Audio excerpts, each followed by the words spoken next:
Imagine this. A little girl, no older than 6, standing alone in a blinding snowstorm. Her tiny face red from the cold, tears frozen on her cheeks. She looks up at a stranger and says the words that would break anyone's heart. "Sir, my mom didn't come home last night." What happens next will leave you speechless, and maybe even change the way you see the world. Keep watching, because this story is about to get even more powerful. The snow was falling heavily that December evening.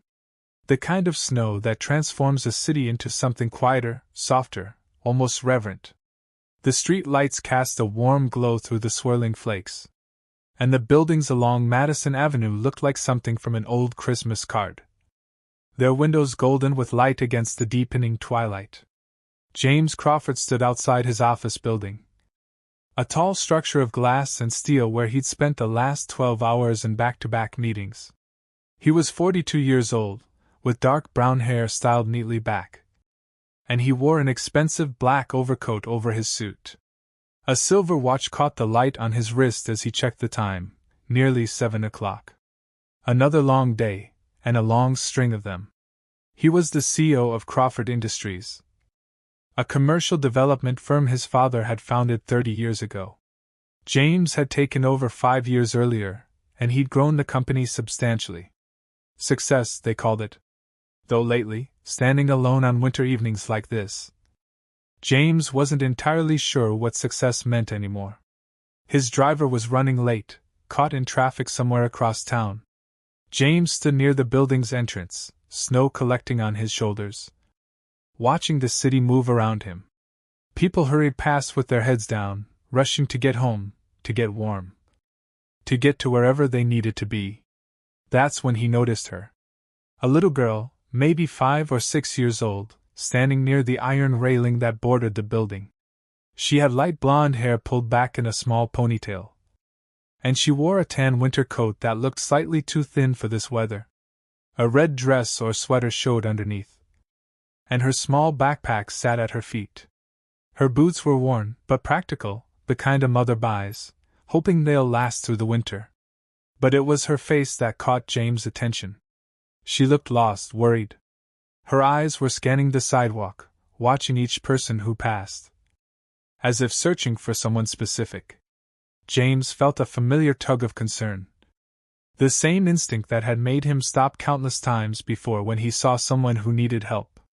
Most people probably walked right past her, too absorbed in their own lives to notice a small child standing alone in the snow. He approached slowly, not wanting to frighten her. "Excuse me," he said gently, crouching down so he was closer to her eye level. "Are you all right? Are you waiting for someone?" The little girl looked at him with wide eyes, blue and frightened. And James could see she'd been crying. Her cheeks were red from the cold, and snowflakes had settled in her hair like tiny stars. "Sir," she said, her voice trembling, "my mom didn't come home last night." The words hit James like a physical blow. This child, this tiny girl standing in the snow, was telling a stranger that her mother was missing. His mind immediately went to all the terrible possibilities. But he kept his expression calm and reassuring. "What's your name, sweetheart?" he asked softly. "Lucy. Lucy Chin." "Hi, Lucy. I'm James. Can you tell me what happened? Where do you live?" Lucy's lower lip trembled. "We live on Maple Street. The apartment with the blue door. Mommy usually comes home from work by dinner time, but she didn't come home last night. Mrs. Peterson, our neighbor, she watched me and gave me breakfast. But she had to go to work today, so she told me to go to school. But I'm scared. What if something bad happened to Mommy?" James felt his chest tighten. This child had been alone, worried sick about her mother. And she'd still gone to school because that's what she'd been told to do. The trust and vulnerability in that simple act was heartbreaking. "Lucy, did Mrs. Peterson call the police? Or try to find out where your mom is?" "I don't know," she said. "Mommy probably just had to work late and forgot to call. But Mommy always calls. Always. Even when she has to work late, she always tells me." James pulled out his phone. Lucy, I'm going to help you find your mom, okay? But first, we need to make sure you're safe and warm. It's very cold out here. Where were you planning to go right now? I was going to walk home to see if Mommy was there. But I'm not sure I remember all the way. We just moved here 2 months ago. The thought of this little girl trying to navigate the city alone in a snowstorm, searching for her missing mother, was more than James could bear. He made a decision. Lucy, I want to help you. Would it be okay if I came with you? We can go to your apartment together and see if your mom is there. And if she's not, we'll figure out where she is. Does that sound all right? Lucy studied his face for a long moment, and James could see her weighing her options. Stranger danger versus the desperate need for help. Finally, she nodded. Okay, but you seem nice. You have kind eyes. Mommy says you can tell if someone is kind by their eyes. Your mommy sounds like a smart woman. Come on, let's get you somewhere warm. James texted his driver to cancel, then gently took Lucy's hand. It was so small in his, and so cold even through her mittens. He led her down the sidewalk, and she directed him toward Maple Street, which was about 8 blocks away. As they walked through the falling snow, James asked gentle questions, trying to piece together what had happened while also keeping Lucy's mind occupied. Tell me about your mom, Lucy. What's her name? Grace. Grace Chin. She works at the hospital. She's a nurse. She helps people get better when they're sick or hurt. That's a very important job. She must be very caring. She is. She's the best mommy in the whole world. She reads me stories every night. And she makes the best pancakes. And she always knows how to make me feel better when I'm sad. James felt a lump forming in his throat. She sounds wonderful. And what about your dad? Is he at home? Lucy shook her head. Daddy died when I was a baby. I don't remember him. Mommy says he was very brave. He was a firefighter. Of course he was, James thought. This family had already endured so much. And now the mother was missing. Life could be unbearably cruel sometimes. They walked in silence for a moment, and James noticed how Lucy kept glancing at the people they passed, still searching every face for her mother. The hope and fear in her expression was almost too much to witness. Lucy, James said gently, when was the last time you saw your mom? Yesterday morning. Before school. She kissed me goodbye and said she'd see me after work. She was working the day shift, so she was supposed to be home by dinner. But she never came. And Mrs. Peterson, the neighbor who watched you, she didn't seem worried? She said grown-ups sometimes have things come up. That Mommy probably just got busy. But I know Mommy wouldn't forget about me. Something must be wrong. The conviction in Lucy's voice, the absolute certainty that her mother wouldn't abandon her, spoke to a bond that James found himself envying. His own childhood had been comfortable but cold.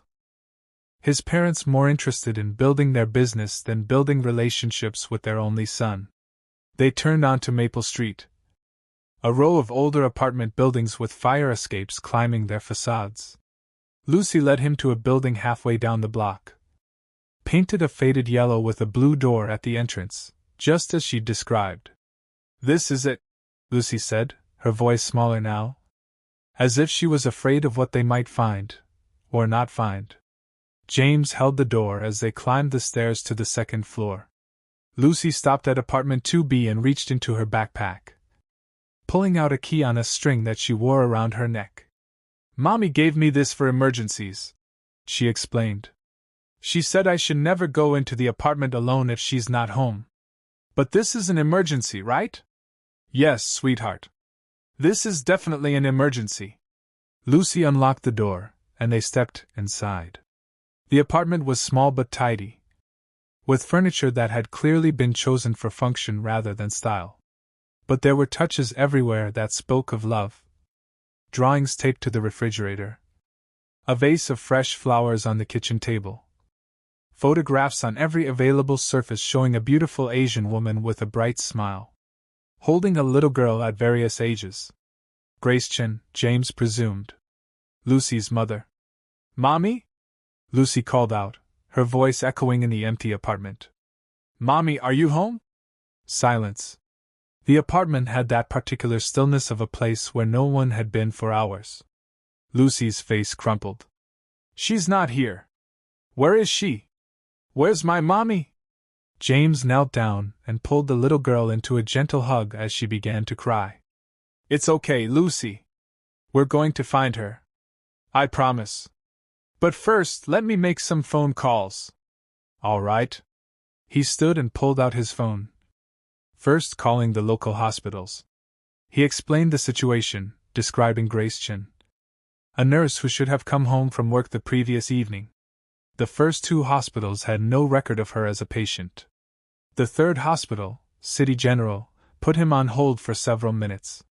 Lucy sat on the couch clutching a stuffed rabbit, watching James with frightened eyes.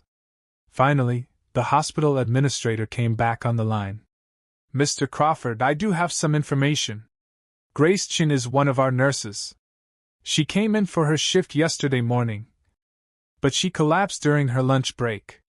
She'd been running a high fever and was severely dehydrated. She's been admitted as a patient. She's stable now, but she's been quite ill." Relief flooded through James. "Is she conscious? Can she have visitors?" "She is, though she's very weak. And yes, visitors are allowed. I should mention she's been quite distressed. She keeps asking about her daughter, trying to get out of bed to go home. We've had to convince her multiple times that we've contacted her emergency contacts."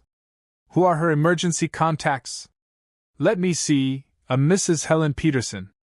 We've left several messages but haven't heard back." "Of course. Mrs. Peterson was at work." Lucy had said as much. Grace Chin had been lying in a hospital bed, sick and worried about her daughter, while that same daughter had spent a night with a neighbor and a day at school. Terrified that something terrible had happened. "I'm bringing her daughter to see her right now," James said. "Thank you." He hung up and knelt back down in front of Lucy. "Lucy, I found your mom. She's at the hospital where she works. She got sick yesterday and she had to stay there so the doctors could help her feel better. But she's okay. And she's been very worried about you, just like you've been worried about her." Lucy's face transformed. "She's okay? Really? Can we go see her?" "Absolutely. Right now." James called for a car service. And within 10 minutes they were in the back of a warm sedan, driving through the snowy streets towards City General Hospital. Lucy sat pressed against the window, her stuffed rabbit clutched to her chest, practically vibrating with anticipation. "Is Mommy really okay?" she asked for the third time. "She really is. She's just been sick, so she'll probably look tired. But she's getting better. I should have known she was at the hospital. I should have thought of that. Lucy, you're 6 years old. You're not supposed to have to figure these things out on your own. That's what grown-ups are for." She looked at him seriously. "Are you a good grown-up?" The question, asked with such innocent directness, made James pause. Was he a good grown-up? He ran a successful company.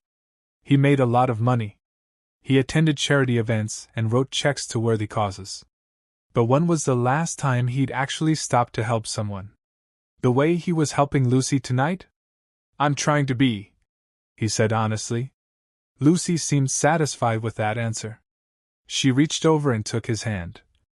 And James felt something crack open in his chest. Some wall he'd built that he hadn't even known was there. They arrived at the hospital, and James led Lucy through the maze of corridors to the room number he'd been given. Grace Chin was in a semi-private room, though the other bed was empty. She lay against white pillows, her face pale and drawn, and four in her arm. But when she saw Lucy in the doorway, her entire being seemed to light up from within. "Lucy! Oh my God, Lucy! Mommy!" Lucy ran to the bed, and James had to help her climb up safely. Grace wrapped her arms around her daughter, tears streaming down her face. And Lucy was crying too. James found himself having to look away, because the rawness of their reunion was almost too intimate to witness. Baby, I'm so sorry, Grace was saying. I'm so sorry I couldn't call you. I tried, but I was so sick and I passed out. And when I woke up, I was here. And they said they called Mrs. Peterson. But I didn't know if you knew where I was. It's okay, Mommy. I was scared, but Mr. James helped me. He found you. Grace looked up then, noticing James for the first time. Their eyes met, and James saw confusion, gratitude, and a mother's protective instinct all warring in her expression. Who are you? She asked, her arm tightening around Lucy. James stepped forward. James Crawford. I found Lucy outside my office building about an hour ago. She told me you hadn't come home, and I couldn't just leave her there. I hope that was the right thing to do. Grace's eyes filled with fresh tears. You helped her. You brought her here. Anyone would have done the same. No, Grace said firmly. They wouldn't have. Most people would have walked right past. Or maybe called the police and kept moving. You stopped. You helped her. She pulled Lucy closer. Thank you? I don't know how to thank you enough. James shook his head. No thanks necessary. I'm just glad you're all right. Lucy was very worried about you. I was so worried about her. I kept trying to get up to leave to get home to her. But they wouldn't let me. They said I had pneumonia, that I needed antibiotics and rest. Grace looked down at her daughter. Mrs. Peterson was supposed to be watching you. She did watch me last night, Lucy explained. But she had to go to work today, so she told me to go to school. I went to school, but I was so scared, Mommy. So after school I tried to walk home, but I got a little lost. And that's when Mr. James found me. Grace closed her eyes. And James could see her imagining all the terrible things that could have happened to her daughter wandering the city alone. When she opened her eyes again, she looked at James with an intensity that made him feel like she was seeing straight into his soul. You saved her, Grace said simply. You saved my daughter. I just did what anyone with a conscience would do. But most people don't have a conscience anymore. Not really. Not enough to stop, to get involved, to actually help. Grace's voice was getting stronger now, animated by emotion. Do you have children, Mr. Crawford? No. No, I don't. Then you can't fully understand what you did for me tonight. You can't know what it means to be lying here, helpless, terrified for your child. And then to have that child appear safe and sound. Because a stranger chose to be kind. She was crying again. Thank you? Thank you so much. James felt his own eyes burning. You're very welcome. A nurse appeared in the doorway then, a woman in her 50s with kind eyes. Mrs. Chen, I heard your daughter arrived. What wonderful news. She glanced at the monitors. But I'm afraid you need to rest now. Your blood pressure is rising. And you need to stay calm. Can Lucy stay? Grace asked desperately. Please, just for tonight. I can't bear to be separated from her again. The nurse looked uncertain. Well, it's not exactly protocol. I'll arrange it, James heard himself say.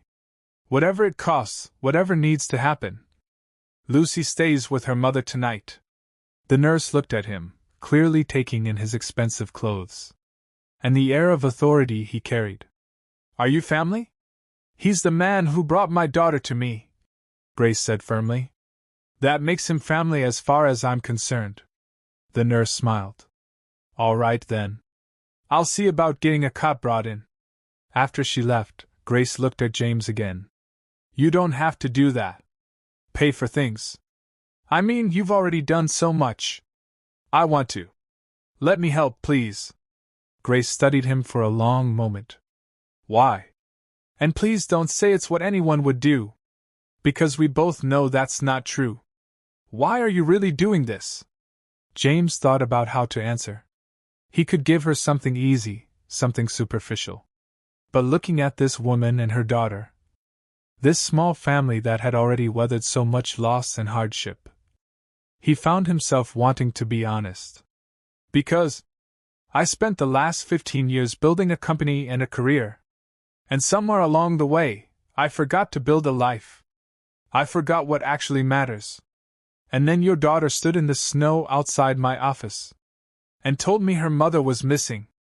And I remembered. She reminded me that we're here to help each other. That success without compassion is just emptiness wearing an expensive suit. Grace's expression softened. That's a very honest answer. It's the truth. Lucy gave me a gift tonight, even if she doesn't know it. She gave me a reason to remember why any of this matters. Lucy, who'd been listening quietly, looked up at James. You're a good grown-up, she said with certainty. I was right about your eyes. James had to laugh, even as he wiped at his own eyes. Thank you, Lucy. That means more than you know. He stayed for another hour, until Lucy had fallen asleep curled against her mother on the hospital bed, her stuffed rabbit tucked under her chin. Grace dozed off too, one arm protectively around her daughter. Both of them finally at peace. James spoke quietly with the nurse on duty, arranging for the cot and making sure Grace's medical bills were covered. He left his business card with instructions to call him if Grace or Lucy needed anything at all. As he finally left the hospital and stepped out into the snowy night, James felt different somehow, lighter, more present. The city looked beautiful, transformed by the falling snow into something magical and new. He pulled out his phone and called his assistant, who answered on the second ring despite the late hour. Stephen, I need you to clear my schedule for tomorrow morning. I want to set up a meeting with our HR department. I want to create a program, something that helps single parents in crisis. Emergency child care, financial assistance, whatever they need. Sir, it's 9 o'clock at night. Are you all right? I'm better than I've been in years. I'll explain tomorrow. Just set it up. James hung up and started walking. Not ready to get in a car yet. Wanting to feel the snow on his face and the cold air in his lungs. He thought about Grace Chen, working herself sick while trying to raise a daughter alone. He thought about Lucy, so brave and trusting even in the face of fear. He thought about all the other Graces and Luces out there, struggling quietly, hoping that someone would notice, that someone would care. And he thought about the man he'd been just a few hours ago, walking out of his office building, focused on quarterly reports and market projections, almost too busy to notice a little girl standing in the snow. That man felt like a stranger now. James pulled out his phone and looked at Grace's emergency contact information, which the hospital had provided. Tomorrow, he'd call her, check on them both, see if there was anything else they needed. Maybe he'd stop by.